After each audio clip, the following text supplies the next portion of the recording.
Зошто Путин има потреба постојано да војува? Па тоа е едно од прастарите прашања на политиката. Од една страна, ако добро се сеќаваме, кога дојде Путин на власт некаде 99-2000 поточно, он мораше да предизвика нова војна и таа војна ја нарече Чеченска војна број 2, бидејќи таа претходната воена операција на Чеченија 1 од Борис Јелцин не се покажа како целисходна и добра за руската армија, па на Путин му требаше повторно нова војна во која ќе може да го јакне својот армиски потенцијал. Пред да продолжам во зборување, сакам да кажам дека рускиот систем на армискиот дел е класично затворен систем. Руската војска во тој затворен систем се однесува како робови. Секој хиерархиски поголем офицер или подофицер има широка маргина да може да ја злоупотребува таа хиерархиска надмоќ, буквално може да им прави на луѓето што сакаат. Значи се работи за една, како да речам, една монструозна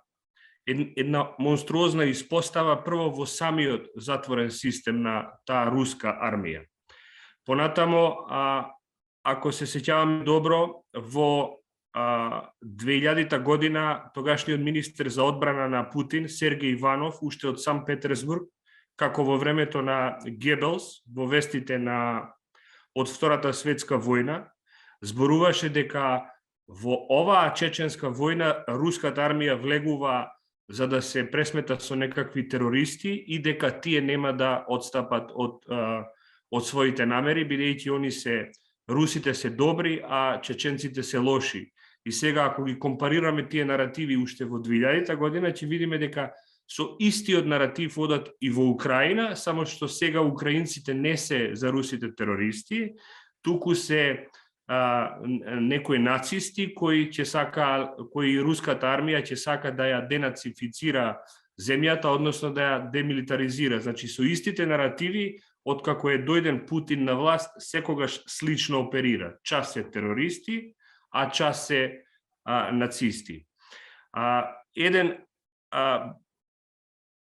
јасен став сакам да кажам околу руската армија и околу луѓето и единките, кои што покрај тоа што се војска, се и луѓе. Во рускиот идеолошки штит или ако сакате во руската идеолошка матрица, единката, битието не постои. Сите тие се дел од една машинерија, таму не постојат некакви внатрешни права, него сите се како еден штраф, немаат свое достоинство и немаат право на своја смрт. Значи, се е под плаштот на колективот и на таа една параноична обланда околу која Путин, како бивши КГБ-овец, полицаец, оперира во своето владење колку веќе скоро 22 години. Колкав е војниот потенцијал на руската армија и зошто Путин ги праќа луѓето во војна? Од она што имам јас информации,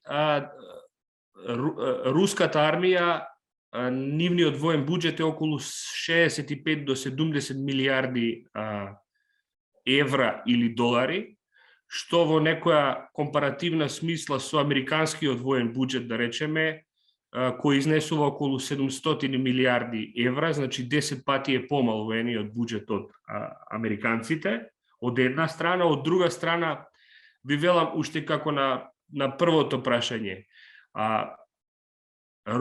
Путиновата Русија е власт која е војничка власт. Војничка власт која е обкружена со тајна полиција и со таа негова структура од КГБ-то која е наречена ФСБ. Тоа е длабоко параноичен свет и цело време е брутален.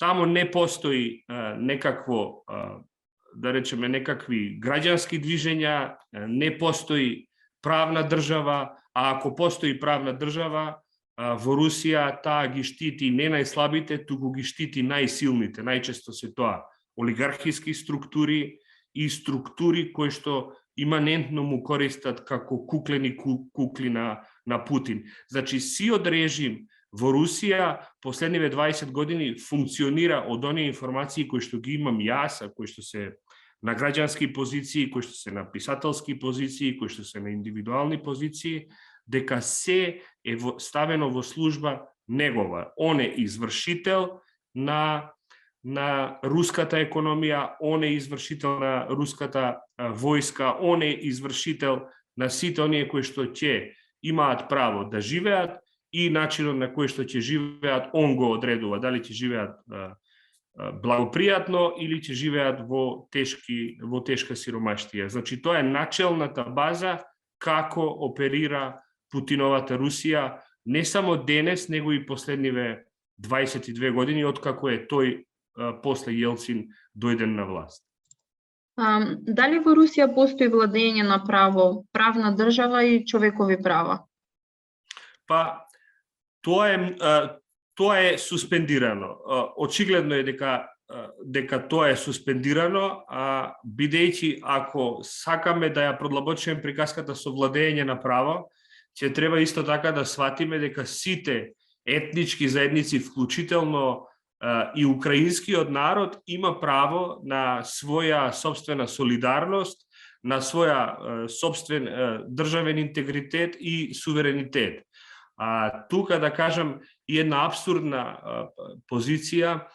Путин, ако некој допринесе за да се мобилизира украинскиот народ и ако некој допринесе баш дополнително да се глорификува украинскиот јазик и украинската територија, Путин донесе до тоа. Без разлика што он, мислам, не е без разлика, него колку и он, тука е еден абсурд, приметувам, колку и Путин да сака преку инвазија да ја суспендира украинската држава, она денеска е уште помобилизирана и уште посилна во своето право да може својата нација да си ја нарекува онака како што мнозинскиот народ во Украина си ја нарекува. Значи, во таа смисла не може да постои владење на право, бидејќи Путин се гледа низ плаштот на една голема советска империја и во таа смисла се обидува да си ја привземи Украина за себе, како што нели тие двете украински републики ги присвои и го присвои и анексијата на Крим. Значи, сите диктатори и тирани секогаш ги суспендираат слободите и правата дури и на помалите народи, не дај Боже да ги суспендира, не дај Боже да ги суспендира и правата на индивиду или на новинари. Гледате и сами дека во самата руска пропаганда и тоа насилство исчезнуваат новинари, 7.000 до сега, колку што имам јас информации, преку 7.000 луѓе се уапсени, бидејќи не се слагаат со Путиновиот режим. Се предпоставува дека во иднина ќе има огромна финансиска тешкотија самата Русија и по самиот руски народ со оваа агресија што ја предизвика во Украина. Значи, работите се толку доведени во драматичност од таа негова лична мегаломанија и можам слободно да кажам, значи, светот на Путин денеска е светот на Сталин. Како оперира Путин со пропагандата и информациите и зошто Путин избегнува дебати? Путин најчесто прво информацијата он ја користи како пробен балон, ја пушта во тесен круг на поединци. Тие поединци се најчесто неговата политичка елита во неговиот главен град, во Москва, и потоа реакцијата на таа информација се тестира. Ако реакцијата нема или е бледа, или нема некаква голема реакција, тогаш тоа значи дека таа реакција слободно може во јавност. Тој не може да ги шири своите идеи и своите замисли надвор од Русија. Тоа е премногу очигледно и затоа од тука доаѓа и неговата бруталност. инсистира во политиката, што е многу важно и за нашиот денешен контекст. Во Русија Путин инсистира на апатичност, инсистира на граѓански неангажман, значи чека луѓето до толку да влезат во очај и до толку да пропаднат и да не гледаат смисла во политиката, за потоа да може он неограничено да ја исполува или да ја конзумира неговата апсолутна моќ. Тој е, како што и на почетокот кажав, КГБ војник, КГБ чиновник, неговиот свет е биполарен, маниакално биполарен, јаките ги чува до себе, а слабите луѓе ги меле. Сите оние кои што немаат толков капацитет за да можат да се борат во таа опасна хиерархија на злоупотреби на моќ, тие или ја напуштаат Русија, или најчесто завршуваат во некои темни сокаци и некои темни канали. Путин, што се однесува до демократска дебата и до демократски дискурси, Путин не разбира што е диалог.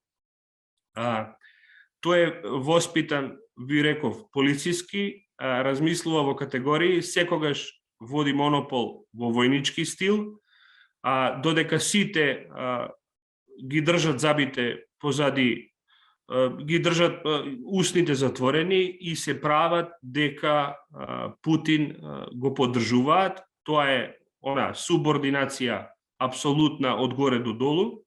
И ако приметивте добро, пред да влезе со брутална инвазија во Украина, Путин имаше 50-минутен говор, интервју, во кој пред него немаше новинар, немаше поставување на прашања, туку имаше само монолог во кој 50 минути он образложи кои се неговите идеи и разбирање за украинскиот народ. И во таа смисла, тука се гледа неговиот афинитет, дека он е бескрупулозен тиранин кој е спремен на сериозни кршења и на човековите права и на туѓиот демократски интегритет и идентитет на државата.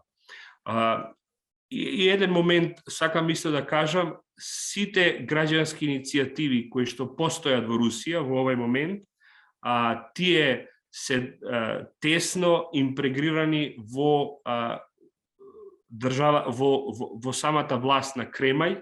Еве ќе ви кажам еден само компаративен пример. Пред неколку години имаше здруженија на граѓани кои што се нарекува маршираме заедно, пееме заедно или за стабилност. Сите овие имиња се некакви модерни пионерски верзии на Советскиот сојуз. Се тоа пропутиновски и квазиполитички движења, во кои експресно се регистрирани во Министерството на правда во Кремљ, со молскавична брзина, значи се штелуваат и се регистрираат, и овие джебни иницијативи на Кремљ во јавноста продуцираат, да речеме, кога ќе преиспитуваат, да кажеме, руската приватизација, секогаш тие иницијативи ќе најдат некое име. Еве, например, последното име кое го најдоа беше името со Ходорковски, и тоа значи дека ако они во јавност го пуштат името на Ходорковски, дека следниот чекор е Ходорковски да биде апсен. Значи се е тамо една бабушка, една куклена представа, една кулиса околу која се е режирано. Во Путин сега ќе кажам една, како да речем, една ексклузивна вест, која е исто и јавна и отворена и транспарентна. За Путин до 40 милиони евра никој не представува проблем, значи капитализмот може да функционира. Ово ми го кажа еден човек кој што живееше во Москва и кажа дека до 40 милиони евра во Русија не си закана.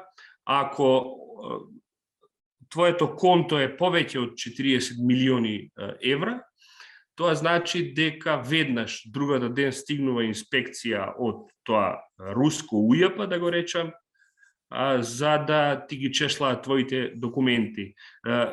Тоа во превод значи дека никој нема право да влегува во политика без одобрение на Путин. И секој капитал што луѓето го прават тамо, Путин единствено стравува тој капитал да не се прелее во политика или не може да му се направат некакви опозициони движења. Значи, таа една кулиса, една бабушка, класична руска, мора да функционира со еден обсесивен ум кој е се контролирачки и кој што е брутален. И од тука сета низа која што се случува од 2000 година како е Путин дојден на власт до денес, ова беше еден само очекуван след на околности во кои се знаеше дека ќе биде украинскиот народ и држава нападнат, но никој не очекуваше дека до толку лудилото ќе отиде безгранично, што еве гледаме и денес. Јас сум ужаснат и длабоко потресен од снимките кои ги гледам на Мариупол, градот, едно прекрасно пристаниште, едно од најголемите пристаништа во Украина, кое буквално е срамнето со земја. Значи, ова е, како да кажем, ова е срам за она око што го гледа и она уво што го чувствува сета ова брутална агресија за која ние романтично мислевме дека во 21 век е крајно неодговорно и крајно монструозно на ваков начин да вие збришете еден цел град, прекрасен украински град, во кој сега гледаме и дека и многу луѓе се одселуваат, се предпоставува дека ќе има над 10 милиони бегалци од Украина кои што ќе дојдат да се населуваат во југоисточниот дел на Европа, во западниот дел на Европа. Значи, тоа е една траурна ситуација на една лудачка и маниакална власт, а главен и одговорен виновник, јас се надевам дека во иднина ќе биде Путин и треба да му се суди за воено злосторство не против Западот, туку треба да му се суди за воено злосторство против човештвото. Постојат ли граѓански иницијативи во Русија? Па, ви реков и претходно, на претходното прашање, се е тоа една изрежирана кулиса, не постојат граѓански здруженија, да не заборавиме дека и Сорос, фондацијата, беше долго време во Русија, па и оттаму протерана. Не постои такво нешто како граѓанска иницијатива, се е тоа режија на Кремљ. На кој чекор ќе се сопне Путин во Украина?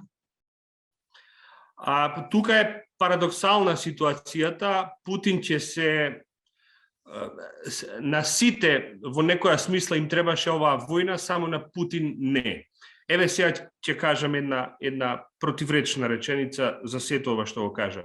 Ако украинската нација не беше доволно културно компактна и политички единствена, односно со други зборови, ако изградбата на нацијата не беше доволно довршена, денеска Путин им ја завршува таа работа дури и како еден од најзадртите руски националисти. Сите тие културни пукнатини, политички кршења, поготово и класните поделби кои до вчера некако ја растура украинската нација, денеска се затвара како најдобар амалгам.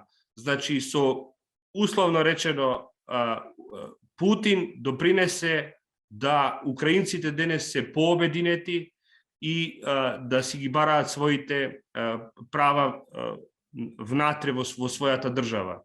Не само што Путин денес е обединител на Украина, погледајте само Европската Унија. Уште вчера зборувавме дека Европската Унија е во криза, дека се случува Брекзит, дека европското единство е на климави нодзе. И сега преку ноќ сите се мобилизирани, сите зборуваат како еден, сите зборуваат дури со она мускетарска реченица на познатите мускетари кои викаат еден за сите, сите за еден. Никој веќе не ја доведува под прашање Европската Унија. Дури, ќе кажам и еден ноторен факт, дури и Германија веќе не чувствува комплекс од распадот, односно од Втората светска војна. Никој веќе не зборува дали Европа ќе обстои или нема да обстои. Сега Европа е многу пообединета, исто така и НАТО е многу пообединет.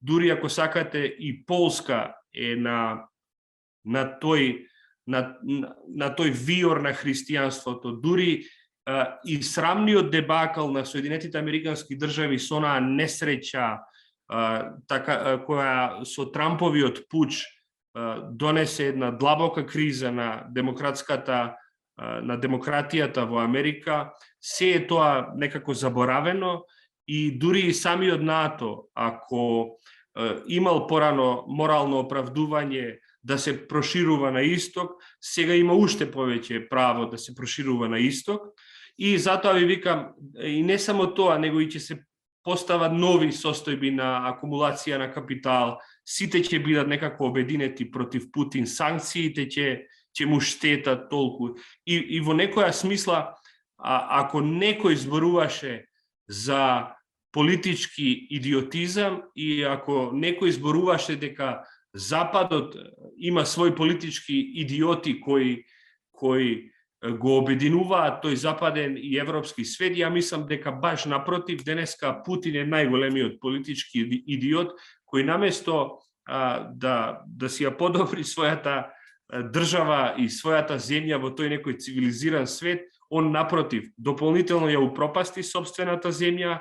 Украина не верувам дека има шанси да ја зароби, а од друга страна па допринесе целиот европски и евроатлански свет да се мобилизира против Путин. Така што најголемиот